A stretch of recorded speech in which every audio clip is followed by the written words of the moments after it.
ပါကျွန်တော်အခုကတော့ကျွန်တော်တငယ်ချင်းနဲ့ချောင်းပိုင်ခွန်းကျွန်တော်ပါကျွန်တော်အကူနဲ့ပါကျွန်တော်အကူကတော့ရှယ်ကျန်းနေတဲ့ကျွန်တော်ကကျန်းနေတာပြောတာပါဒါ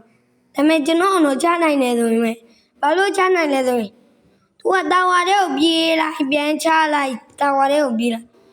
အဲ့လိုပဲချခဲ့ကျွန်တော်နိုင်တဲ့အချိန်တွေဆိုလည်းအဲ့လိုက်ပဲချတာပါဗျာကျွန်တော်လည်းမပြောချင်တော့ကဲကျွန်တော်တွေ့တဲ့သားမဲ့သူကတာဝါတဲ့ကိုသွားလိုက်ကျုံလိုက်တော့ကျွန်တော်နောက်ခေါက်တက်တယ်ပထမဆုံးတစ်ခါသေးလိုက်တယ်ရိုးရိုးတနဲ့အသိခံမိလိုက်တာပါဆရာကြီးတွေကမေအမနှစ်ကွက်ကဲ let's go ကျွန်တော်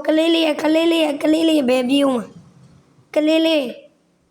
ကျွန်တော်အကိုနောက်ပြီးထွက်ပြေးလိမ့်မယ်တာညို့တဲ့လာဖလစ်ကားရေသုံးထွက်ပြေးသွားဘရိုကျွန်တော်အကောင့်တော့ကြည့်မယ်ထင်တယ်ကျွန်တော်ကတော့ဘာပဲဖြစ်ဒါပေမဲ့ကျွန်တော်အခုအကောင့်အသစ်ဖွင့်လာရင်တော့ဘရိုသွားကြည့်လိုက်အောင်ဂျပန်အကောင့်မြန်ဂျပန်အကောင့်ခင်ရတယ်ဂျပန်အကောင့်ကိုပြောအောင်မားလေးစရမှာဗျအမှပဲကွာကြီးတက်တာပါအဲ့လိုပဲဘာဒီ issue လို့တယ်မအောင်မဲမန်ကွတ်ကျွန်တော်အဲ့ချိန်မှာပဲ